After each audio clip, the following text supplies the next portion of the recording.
Hello friends. बारिश के समय मेंटल हेल्थ और साइकेट्रिक हेल्थ को अच्छा रखने के लिए क्या क्या इंपॉर्टेंट टिप्स फॉलो करने चाहिए, आज इस बारे में बात करेंगे।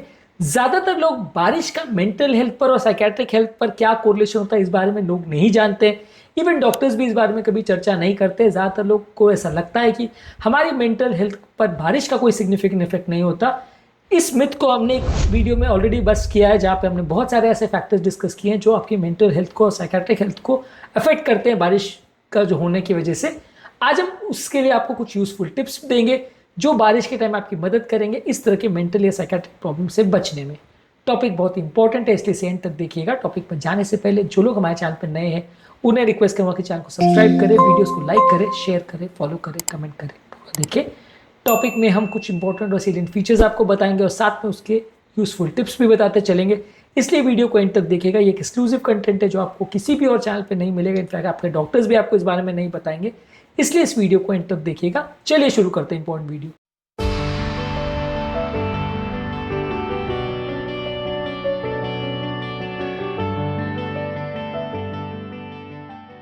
सबसे पहला, एक कंसिस्टेंट रूटीन मेंटेन करिए। यदि आप स्लीप टाइमिंग्स आपके चेंज होते हैं तो बारिश के टाइम वातावरण में मौजूद ह्यूमिडिटी की वजह से और बारिश की बार बार शोर शराबे की वजह से नींद कॉम्प्रोमाइज हो जाती है। ये कंसिस्टेंट अगर स्लीप शेड्यूल आप मेंटेन नहीं करते और नींद का विशेष ध्यान नहीं रखते तो हमारा ब्लड शुगर लेवल, हमारा कोलेस्ट्रॉल लेवल, हमारा ब्लड प्रेशर लेवल, ये चीज़ों में बार बार फ्लक्चुएशन देखने को मिलेगा, हेल्थ बिगड़ेगी।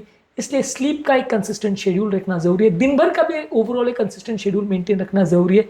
खाने पीने के टाइम और सोने का उठने का टाइम भी अगर वेरी नहीं करें और ज़्यादा मेंटेन रहे तो ज़्यादा हेल्थ के लिए अच्छा है। इससे हमारी बीमारियां कंपेरेटिवली कम होती है। इसके अलावा बारिश के टाइम आपका हाइड्रेशन कॉम्प्रोमाइज़ हो जाता है। लोग पूछेंगे ऐसा क्यों? क्योंकि वातावरण में पानी तो ज़्यादा है, तो आपको पानी कम कैसे पड़ेगा शरीर में?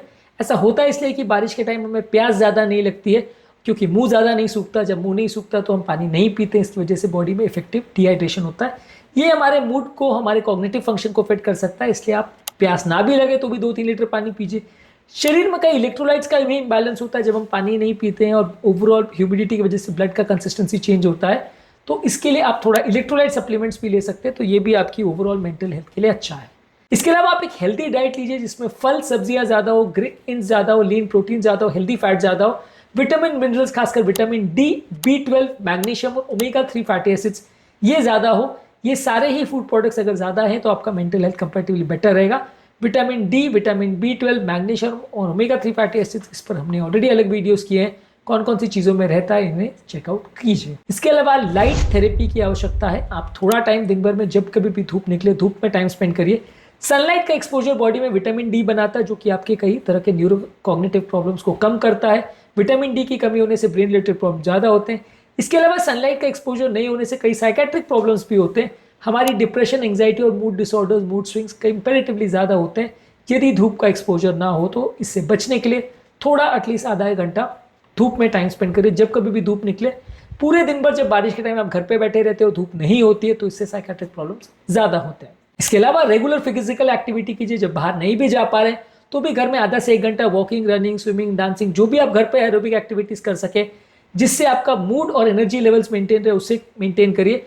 कुछ इंडोर एक्टिविटीज जिसमें आपका थोड़ा बहुत वर्कआउट हो सके उसको मेंटेन करिए। ये मेंटेन करने से आपका साइकेट्रिक प्रॉब्लम्स कंपेरेटिवली कम होगी, मूड अच्छा रहेगा और बहुत सारी फिजिकल बीमारियों से भी आप बच जाएंगे। बीपी, शुगर, कोलेस्ट्रॉल, ये सारे इश्यूज जो कि डायरेक्टली और इनडायरेक्टली आपके मेंटल हेल्थ को भी इफेक्ट करते हैं, तो उससे भी आप बच पाएंगे। इसके अलावा मेडिटेशन करिए। मेडिटेशन करने से या योगा, प्राणायाम, ये सब करने से मानसिक हेल्थ थोड़ा कम होता है, स्ट्रेस, एंग्जाइटी कम होता है। इससे भी आपका थोड़ा सा, अगर साइकेट्रिक प्रॉब्लम बढ़ जाते हैं बारिश के टाइम तो फायदा मिलेगा।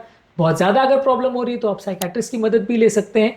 वर्चुअल सेशंस कर सकते हैं। यदि आप उनसे मिलने नहीं जा पा रहे हैं तो आप उनसे फ़ोन कॉल्स पर या वीडियो कॉल्स पर बातें कर सकते हैं। तो इससे थोड़ा सा आपका ओवरऑल, अगर साइकेट्रिक प्रॉब्लम्स बारिश के टाइम बढ़ती है, खासकर डिप्रेशन, तो उसमें आपको थोड़ा फायदा मिलेगा। उसमें आप साइकेट्रिस्ट की मदद ले सकते हैं।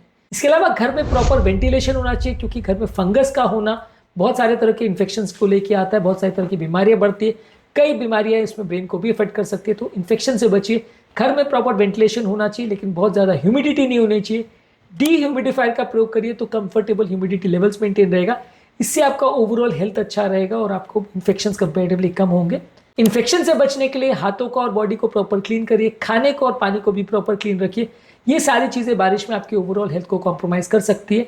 मस्कीटो नेट्स और रिपेलेंट्स का भी प्रयोग करिए, क्योंकि बारिश के दौरान मस्कीटोज जो आते हैं वो इन्फेक्शंस क्रिएट कर सकते हैं, खासकर मलेरिया फैल्सिपेरम वाला जो ब्रेन को अफेक्ट कर सकता है। और ये मलेरिया जब होता है तो कई बार आपका है ओवरऑल कॉम्प्रोमाइज होता है। इनफैक्ट बारिश से होने वाले बाकी जो मच्छर और फ्लाई जो बीमारियां फैलाते हैं, इवन डेंगू वगैरह भी, ये भी हमारे ओवरऑल मेंटल हेल्थ को अफेक्ट कर सकता है, क्योंकि ये ऐसी चीज़ें हैं जिसमें पूरी बॉडी इफेक्ट हो सकती है। तो ये भी इनडायरेक्टली हमारे मेंटल हेल्थ को अफेक्ट कर सकते हैं, तो इनसे भी थोड़ा बचने का प्रयास करिए। इसके अलावा प्रॉपर स्लीप हाइजीन का होना ज़रूरी है। लगभग 7 से 9 घंटे की अच्छी स्लीप होना ज़रूरी है। कमरे का वातावरण कूल हो, डार्क हो, क्वाइट हो, जहाँ पे आप सोने का प्रयास कर रहे हैं, और वहाँ पे बहुत ज़्यादा साउंड और लाइट का एक्सपोजर नहीं हो, ताकि ओवरऑल आपका स्लीप क्वालिटी बेटर रहे। बारिश के टाइम आपकी स्लीप कॉम्प्रोमाइज़ होती है, जिससे मेंटल स्ट्रेस होता है, हेल्थ अफेक्टेड होती है। सोने से पहले मोबाइल का ज़्यादा प्रयोग मत करिए। ज़्यादा स्क्रीन टाइम होने से भी आपका मेंटल हेल्थ कॉम्प्रोमाइज़ होता है। ये भी बारिश के टाइम थोड़ा ज़्यादा देखने को मिल सकता है। इसके अलावा बारिश के टाइम आप कई बार सोशली कनेक्टेड नहीं रहते, लोगों के साथ मिल नहीं पाते, तो फ़ोन पर या वीडियो कॉल्स पर उनके साथ चैट करिए। तो इससे आपका ओवरऑल सोशल कनेक्शन मेंटेन रहेगा। सोशल कनेक्शन कम होने की वजह से, घर से बाहर नहीं निकल पाने की वजह से, या सोशल लाइफ खत्म हो जाने की वजह से, अगर लंबे समय तक बारिश रहती है तो लोग साइकोलॉजिकल प्रॉब्लम्स में चले जाते हैं। तो इसलिए अगर आपको मौका मिलता है तो फ़ोन पर लोगों से बात करिए, वीडियो कॉल्स पे बात करिए, तो इससे आपका कनेक्शन मेंटेन रहेगा, एक सोशल ग्रुप मेंटेन रहेगा, तो इससे भी आपको साइकेट्रिक प्रॉब्लम्स कम होंगे। इसके अलावा बारिश के टाइम एक और इशू ये आता है कि आप अपनी दवाइयाँ प्रॉपर मैनेज नहीं कर पाते, डॉक्टर्स के पास फॉलोअप्स के लिए नहीं जा पाते। तो जब कभी भी मौसम ठीक हो, डॉक्टर के पास जाइए, अपने रेगुलर फॉलोअप्स करिए। यदि आपको पहले का कोई थेरेपी चल रहा है तो उसकी दवाइयाँ लेते रहिए। दवाइयों के डोजेस में कुछ एडजस्टमेंट की ज़रूरत है तो उसे करवा सकते हैं। जो दवाइयाँ आप ले रहे हैं उसका एक्स्ट्रा स्टॉक मेंटेन करिए, कई बार दवाएं खत्म हो जाती हैं। ये भी एक बड़ा इशू बनता है कि बारिश के टाइम आप कई बार दवाई आपके पास अवेलेबल नहीं होती, इससे भी हेल्थ बिगड़ती है। तो बीपी, शुगर, कोलेस्ट्रॉल की जो भी दवाई आपको चल रही है उसका एक्स्ट्रा स्टॉक घर पे रखें, और दवाइयों को प्रॉपरली स्टोर करिए, क्योंकि बारिश के टाइम सीलन की वजह से दवाइयाँ खराब हो जाती है। इसलिए दवाई लेने के बावजूद भी कई बार दवाइयाँ असर नहीं कर पाती हैं। तो इसलिए दवाइयों को प्रॉपरली कूल ड्राई प्लेस में स्टोर करिए, और उनमें सीलन तो नहीं आ गई ये चेक करके ही दवाइयाँ लीजिए, नहीं तो वो असर नहीं करेगी। इसके अलावा जब कभी भी आप बाहर जाएं तो प्रॉपर रेनकोट्स और कैप्स और हैट्स ये सारी चीज़ लेके जाए। ज़्यादा देर तक गीले एनवायरनमेंट में नहीं रहे, और कपड़े अगर भीग जाए तो एक्स्ट्रा कपड़े लेके जाइए, उन्हें तुरंत चेंज करिए। लंबे समय तक गीले एनवायरनमेंट में रहने की वजह से इन्फेक्शन ज़्यादा होते हैं, खासकर रेस्पिरेटरी इन्फेक्शन और पेट के इन्फेक्शन ज़्यादा होते हैं। इससे कंपेरेटिवली आपकी हेल्थ बिगड़ती है, और ये आपकी मेंटल हेल्थ को भी अफेक्ट करता है।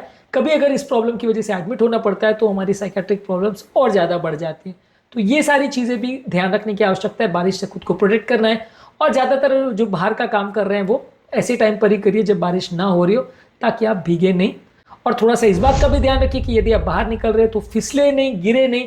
कई बार इंजरीज या फॉल्स भी ज़्यादा होती है, और अगर बाई चांस किसी को हेड इंजरी हो गई तो वो भी एक थोड़ा सा बड़ा इशू हो जाता है, जो कि बारिश के टाइम में एक एडिशनल प्रॉब्लम बन सकती है। तो ये इंपॉर्टेंट इशूज़ हैं जो बारिश के टाइम होते हैं। उसमें कुछ थोड़े ऑब्वियस है, कुछ थोड़े डायरेक्ट है, इनडायरेक्ट है, पर ये इंपॉर्टेंट टिप्स है जो आपको फॉलो करने चाहिए, ताकि बारिश के टाइम आपका ओवरऑल हेल्थ कॉम्प्रोमाइज़ ना हो और आपका मेंटल हेल्थ ना बिगड़े। आज के टॉपिक में हमने बात करी बारिश के टाइम मेंटल हेल्थ और साइकेट्रिक हेल्थ को अच्छा रखने के लिए क्या इंपॉर्टेंट टिप्स आपको फॉलो करना चाहिए।